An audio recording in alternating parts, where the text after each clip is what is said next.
Fala galera, fala Grupo Sangue Tricolor, mais um plantão na área, hein?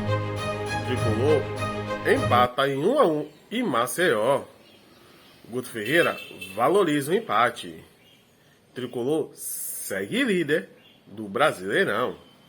Vamos ver isso e muito mais aqui no nosso canal. Mas primeiro, peço para que vocês, assim que ver o vídeo, deixem aquele like, deixem aquele gostou, compartilhe nosso canal e o mais importante, hein?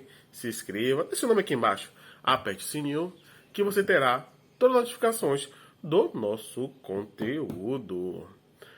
Parceria Eliseu Arte, Eliseu, tudo para suas joias, banho, concertos em gerais, alianças, correntes e outras peças. Fica no edifício Temes, na Praça da Sé. Notícia Tem o maior site de esporte da Bahia. Só no Notícia Tem você terá toda a modalidade de esportes em gerais. Notícia Tem, um site de credibilidade e de muita confiança. JG é o maior e melhor distribuidor de fato da Bahia. Só no JG você terá o melhor fato de qualidade e com precinho que cabe no seu bolso. JG. Vamos ouvir, nação, o que Guto falou na entrevista pós-jogo do empate entre Bahia e CSA e a liderança do esquadrão. Roda a vinheta, Guto Ferreira, no Grupo Sangue Tricolor. Qual a avaliação no geral do jogo que você faz, da expulsão do André, claro, e, na minha opinião, por que a demora em colocar o André em campo e ter que aturar tanto o Jonathan perder todas com o Oswaldo? Então, a sua pergunta foi boa até a minha avaliação. A situação. Não significa então, que é a sua, por isso que ele perguntou a sua opinião. Que eu ia falar, até a situação de falar do Jonathan.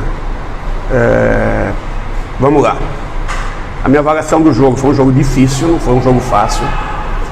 O time deles vinha mordido de uma derrota na Copa do Brasil, de uma estreia fora de casa com um empate.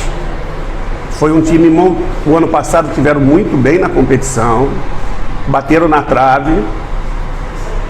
Foi um time montado para subir, muitos jogadores experientes. E nós fizemos um jogo, nós começamos muito bem a partida, surpreendendo eles, jogando em cima deles, fizemos o gol.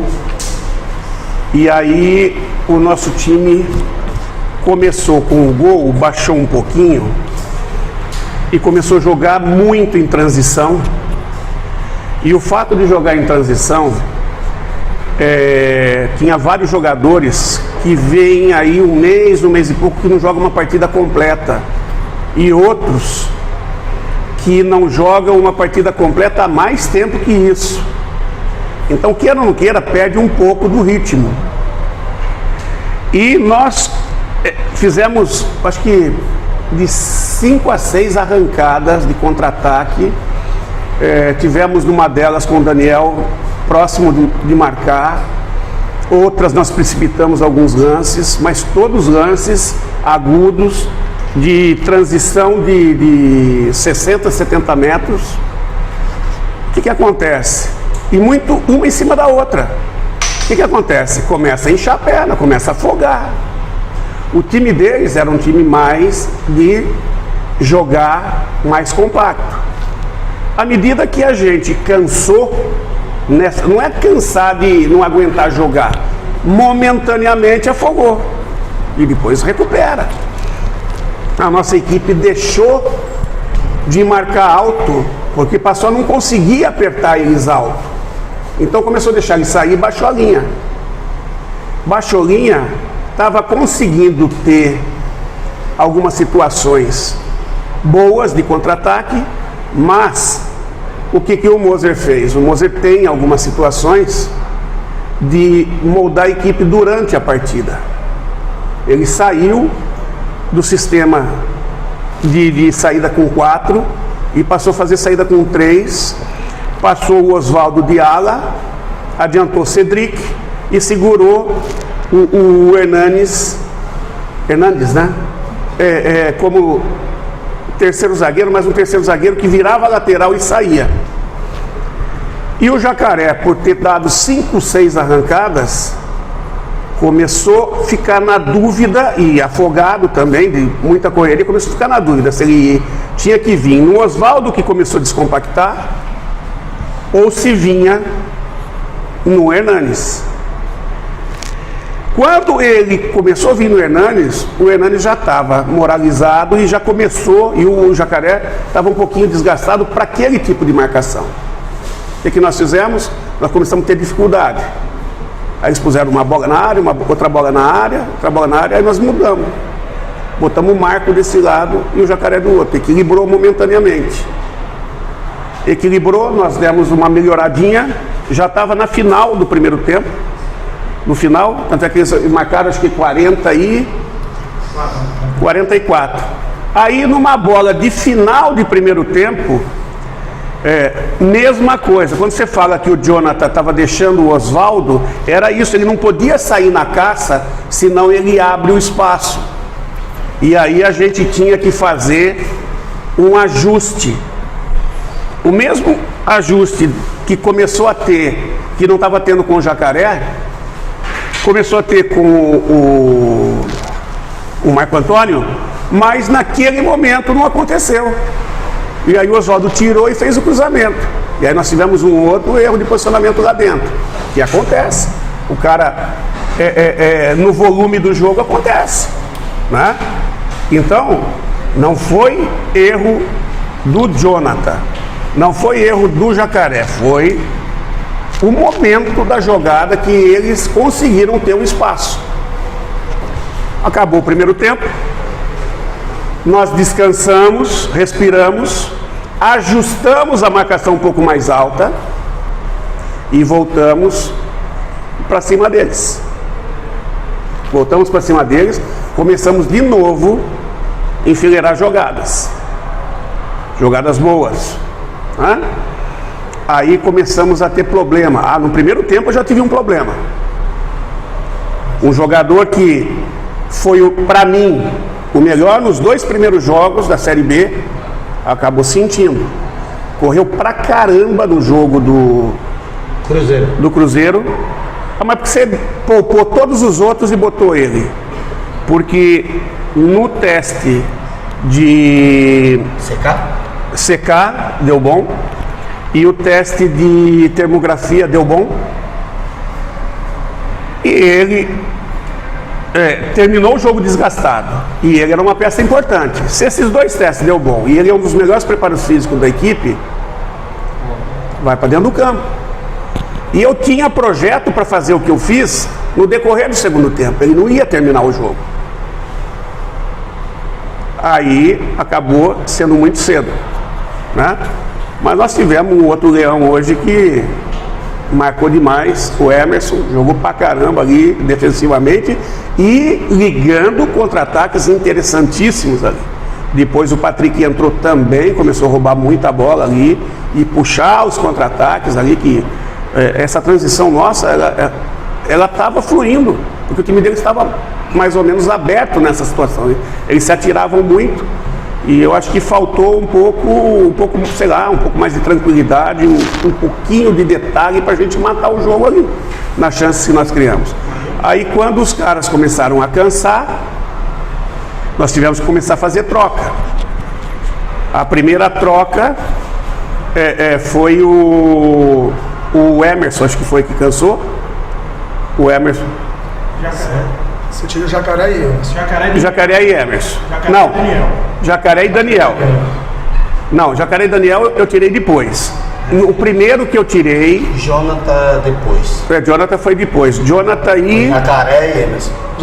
Jacaré e Emerson. Aí eu pus Rildo na direita e pus no meio... Bahia.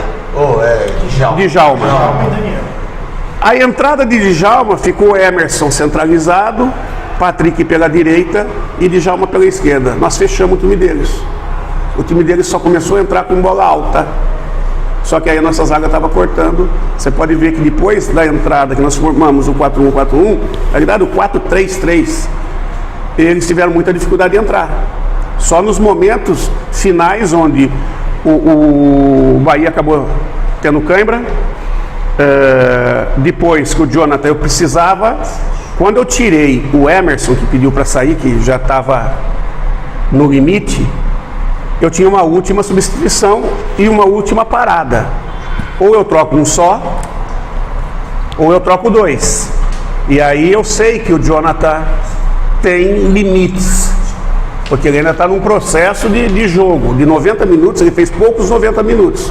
Aí eu perguntei para ele, ele falou, se você quiser eu vou até o fim, mas eu estou bastante desgastado. Aí eu falei, vai André, eu não vou correr esse risco. Aí eu botei o André e fechei com o Patrick, o Falcão e o Djalma. Aí você pergunta, por que o Djalma? O Djalma vem treinando ali, e o Djalma tem uma saída muito forte e poderia fazer naquele setor onde eles criavam bastante, dobradinhas com o Matheus, fortalecer o Marco na marcação e fechar os espaços do jeito que ele fechou. E isso aconteceu. Aí eu baixei o Davó no primeiro volante, a hora que ele percebeu que a gente estava dando espaço para os zagueiros sair, marcando os zagueiros, a hora que eles traziam a bola para o bloco e ele não estava conseguindo mais entrar, o que ele fez? Ele sacou o Giovani, que é o principal carteador da equipe deles no início do jogo, o número 5, e mudou o sistema. E aí ele tentou, mas não conseguiu. E nós tivemos, no final do jogo, mais próximos do gol que o time deles. Você veja, nós fomos para o jogo hoje. O principal jogador da equipe, em termos de experiência, e o goleador da equipe não estava em campo. Perdemos cedo o Rezende. O Raí não estava em campo, e nem como opção. Borel não estava em campo. Inácio, desgastado, foi poupado. Mugni, que seria uma boa troca também, ainda está em processo final de recuperação. Luiz Henrique, também, que terminou o último jogo bastante desgastado. E ainda assim, nós fizemos um jogo bom, tivemos próximo de ganhar, fora de casa. Eu acho que isso aí é plantel, que a gente começa a melhorar, e trabalho, e muita entrega deles. Guto, até me espanta, não sei se talvez esteja percebendo de outra maneira, mas os jogadores estão se desgastando muito rapidamente. A que se deve isso? Não sei se você acha que de repente não é um desgaste tão rápido assim, é natural. Você está falando desse jogo, né? Não, digo não só desse jogo, mas também dos jogadores que estão reclamando mesmo, então, de dores musculares e tudo mais. Então, Renan, olha só. Nós vínhamos, ninguém reclamou de condicionamento físico, de trabalho, quando nós voltamos do jogo do Cruzeiro. Corremos pra caramba, corremos mais que o Cruzeiro, não tivemos problema nenhum. Começa o jogo do Náutico, nosso time bem pra caramba, né? Aí tivemos uma expulsão, jogamos 90 minutos com um jogador a menos, sustentamos o resultado e, por detalhe, não fizemos o segundo gol. Aliás, até fizemos, né? Aí vem, nós jogamos na sexta, aí vem sábado, domingo, segunda. Na terça jogamos contra uma equipe que vinha descansada, que nós tivemos que trabalhar pra caramba para tentar fazer o gol neles. E aí a gente vem 3 dias e joga de novo, fora de casa. E agora, daqui 4 dias nós vamos de novo para dentro do campo, e depois mais 3 dias. Tem que ter plantel. Tem que ter plantel. Eu falo que quem tem time ganha jogo, quem tem plantel tem chance de ganhar campeonato. Guto, com relação a André, assim, eu queria que você respondesse. Vou fazer 2 perguntas em uma. A primeira é a seguinte: quando se há um erro no planejamento, quando o principal lateral direito do seu time é um garoto da base, que é no caso de Borel, e que Jonathan tem ainda a interrogação do torcedor de agradar ou não, e a situação do André, que quando o Borel é expulso e machuca depois, o torcedor pergunta, cadê André? André fora da relação, mas aí hoje, quando ele tem uma outra oportunidade, acaba sendo expulso. Então, não vamos crucificar ninguém, tá? Não vamos crucificar ninguém. A gente não pode esquecer que o menino tem 18 anos e o outro fez 20 agora. Só que esse 18 vai fazer 19. Nós não podemos esquecer que eles estão sendo lapidados. Nós não podemos esquecer que eles jogam no Bahia. Eles não jogam numa equipe de empresário onde não tem pressão nenhuma. Eles se pressionam. Nós não podemos esquecer que os dois são torcedores do clube. Torcedores de arquibancada, desde pequeno. Que estão no clube desde muito cedo. Eu vi a chegada do Borel no clube com 15 anos de idade. 14 para 15 anos de idade. O André eu não vi porque quando ele chegou, não sei se ele chegou em 18 ou 19, tá? Mas são situações assim, que isso tudo é pressão diferenciada. Ele não sofre só pressão da torcida, das redes sociais. Ele sofre pressão, às vezes até dentro de casa. Pelo menos da vizinhança, embora apoiem ele, sempre tem uma cobrança. E ele não quer ficar por baixo. Agora, os dois estão prontos 100%? Não, ninguém está 100% pronto quando transita do júnior para o profissional. É a minutagem que vai dando experiência, que vai fazendo o psicológico se firmar mais, o nível de confiança se firmar mais. A primeira bola do André hoje, ele chegou, ele entrou cheio de personalidade e tal, e achou que ele estava jogando júnior. Aí ele errou o primeiro passe, ele travou a bola, ficou esperando, não achou, o cara encurtou nele, errou o passe. Aí teve que correr atrás. Aí já começa a ficar nervoso. A segunda bola o cara meteu nas costas dele, ele recuperou. O time recuperou. Aí a terceira ele acertou, começou, desarmou, começou a firmar. Tudo isso é processo. Tudo isso é processo. Esses meninos dentro de campo, para ser o que a gente espera, tem que ser apoiado. O torcedor tem que apoiar Borel, tem que apoiar André quando estiver dentro de campo, e a gente vai puxando a orelha. A gente vai puxando a orelha. Ou você acha que os companheiros não puxaram a orelha dele aqui hoje?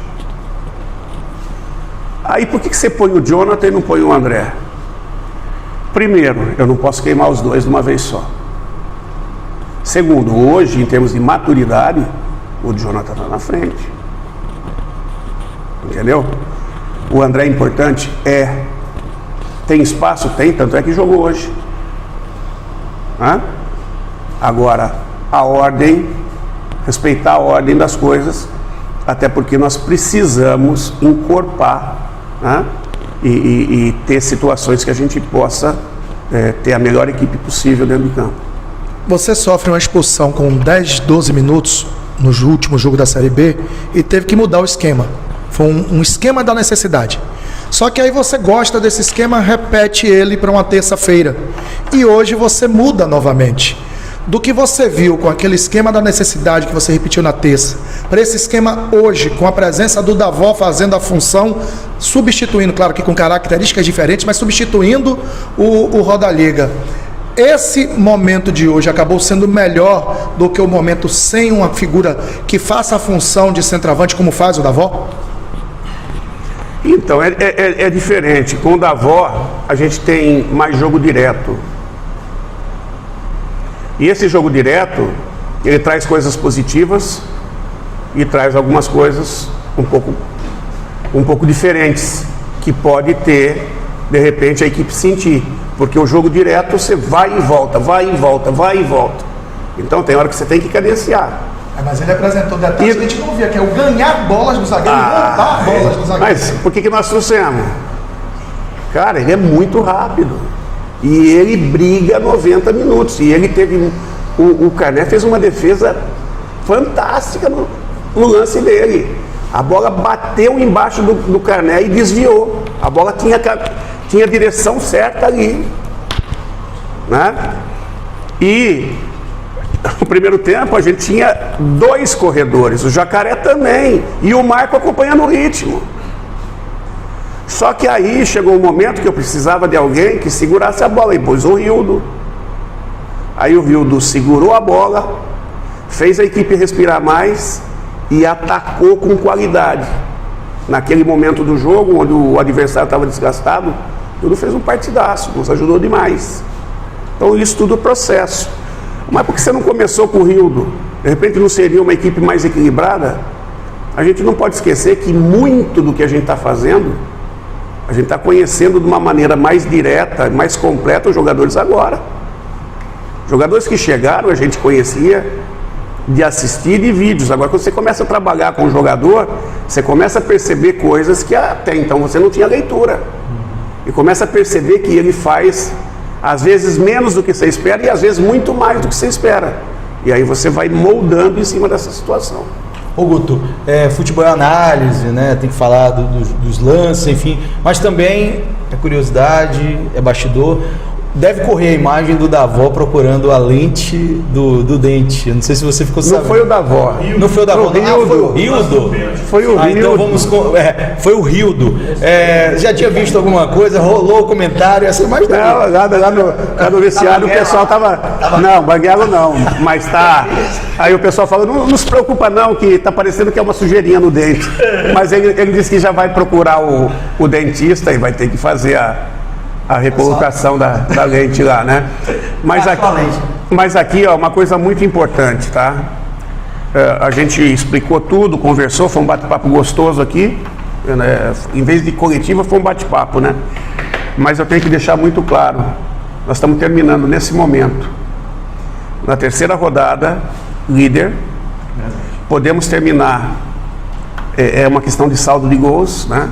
Nós temos 3 de saldo, e os outros também, acho que... Um de saldo. Todos os outros têm 1 de saldo. Então, nenhum está numa condição muito superior a gente. A gente pode até terminar como líder a rodada, mas fatalmente nós vamos terminar no G4. Porque não tem, acho que são 3 só que pode ultrapassar no saldo de gols a gente, mas não no número de pontos. Depois, eu acho que por tudo que a equipe vem entregando, né? E a gente sabe o que é a Fonte Nova e o que é o casamento torcida-equipe. Mais do que nunca, o torcedor vem vindo cada vez mais da Fonte Nova, vem nos apoiando muito, vem fazendo a sua parte, e você, torcedor que ainda não foi, vem nos ajudar terça-feira. Vem nos ajudar porque o triunfo terça pode nos manter se a gente estiver na liderança, ou pode nos colocar novamente na liderança, um triunfo contra o Sampaio. Então venha nos ajudar, né? Nós jogamos 2 partidas fora de casa. Eu acho que um dos poucos que estão ali que jogou 2 fora de casa e 1 em casa, e está nessa condição. Nós somamos 4 pontos fora de casa. Isso é muito bom, e não é contra qualquer time, é contra 2 times que já estiveram na Série A. Guto, você tem um Sampaio Corrêa pela frente e hoje você tem uma equipe bastante modificada. Podemos dizer até certo momento que um time misto, quando você mexe 5 peças antes da bola rolar e você tem mais 5 mexidas no segundo tempo, onde você não colocou os jogadores considerados titulares, tipo o Ignacio não entrou no jogo e tal. Como é que vai ser? Porque é pouco tempo. O time volta amanhã, que é sábado, e aí você... Amanhã descanso, domingo a gente já vai ter... Só para treinar. A gente já vai ter a noção de quem vai estar, e vai estar apto. O Departamento de Fisiologia vai nos passar detalhes, e aí a gente vai estudar dos que tiverem melhor, qual é a melhor formação para jogar contra o Sampaio. É isso aí, nação. Compartilhe nosso canal, deixe aquele like, que é muito importante. Se inscreva em massa. Faça com que nosso canal cresça junto com vocês. Precisamos muito dessa inscrição de vocês. Valeu, nação. Se inscreva, hein? Deixa o like. E bora Bahia.